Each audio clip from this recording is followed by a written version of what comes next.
Guys আজকে এই বুটটা যে এত টেস্ট লাগে আমার কাছে কি বলবো। বুট মনে হয় কি আমি সারা বছরই খাই, মনে হয় ফ্রিজের মধ্যে বুট বানায় বানায় রেখে দিই, সবসময় অল টাইম খাই। আর এইটুকু হলুদের গুঁড়ার দাম কত জানেন? 120 টাকা নিচ্ছে। এটি কতটুকু জানি না, 120 টাকা নিল এই হলুদের গুঁড়া। আর এই ডাউল কত নিল জানি না, কিন্তু এই দেখেন এই ডাউলও, ওরে বাবা রে বাবা, বাজারের যে দাম, এটা 30 টাকাতে নিয়েছিলাম, বাইসা রাখছি। আর এই শাকগুলো আমি ভর্তা করব। যাদের বইয়েরা বেশি বেশি পটর পটর করে, একদিন বাজারে দিয়া পাঠান যে তেল কত টাকা কেজি দেখে আসুক, তাহলেই বুঝবো যে স্বামীরা যে অল্প অল্প আনলে যেরকম ছিটতে যায়, তাহলে বুঝবো ভাইয়েরা। অনেক সময় টাকা ধরাই দিয়ে কইবেন যে তুমি এগলে এগলে জিনিসপাতি কিনে নিয়ে আসো, তাহলেই মনে করেন মাইয়া মানুষ বুঝবো। আমার তেলটা একটু বেশি লাগে।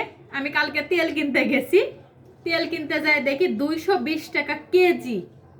মানে 1 কেজি তেল আমার 7 দিন টাইনে টুনে যায়, সেটা 220 টাকা কেজি। তাহলে চিন্তা করেন।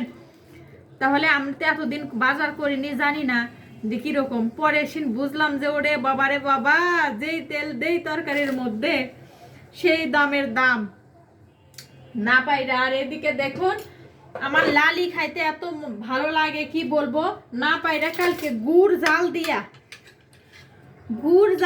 গাইস, গুড় জাল দিয়ে আমি লালি বানাইছি এরকম করে লইয়ের মতো করে। কারণ আমার এই শীতকালে লালি এবার খাইতে পারলাম না, কারণ শীতকালে এবার বাড়িতে যাওয়া হয় নাই। আর বাড়িতে গেলে আমরা ওই লালিগুলা কিনে নিয়ে এসি, মানে খেজুরের ইয়ে, না পাইরা খেজুরের গুড় জাল দিয়ে লালি বানাই খাইতেছি। পুরো চকলেটের মতো মজা হয়েছে,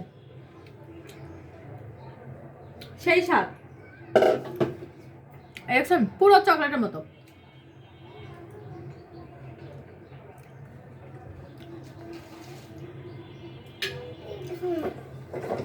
এই ডাটা দিয়ে রুই মাছ রান্না করব, একদম টাটকা। যাও যাও যাও, এ রে আল্লাহ, হাতে ভরবে। আমার মেয়ের কাম দেখেন।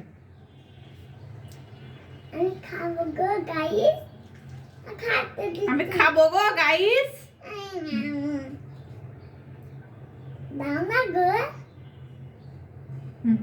চামচ লিয়ে দাও। তো এই ডাটার তরকারি খেতে কিন্তু অনেক ভালো লাগে।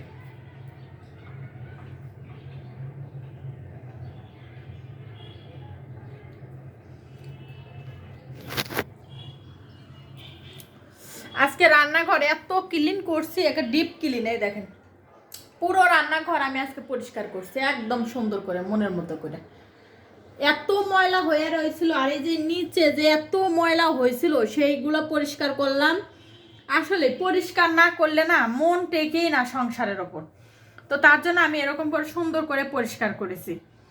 তো এখন দেখেন এই রুমেও অনেক সুন্দর পরিষ্কার। এটা হলো ডাইনিং,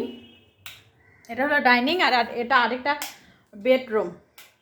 এই দেখেন এই রুমও অনেক সুন্দর করে পরিষ্কার করছে। এই দেখেন পরিষ্কার পরিচ্ছন্ন না থাকলে আসলে ভালো লাগে না। কাপড়গুলো গোছানো বাকি রয়েছে, তো কাপড় পরে গোছাবো। আর এখানে এই রুমে একটা বেলকুনি আছে, দেখাচ্ছি। এই বেলকুনিটা কিন্তু অনেক সুন্দর। এই দেখেন এটাতে যত কাপড় চোপড় আছে সব করি।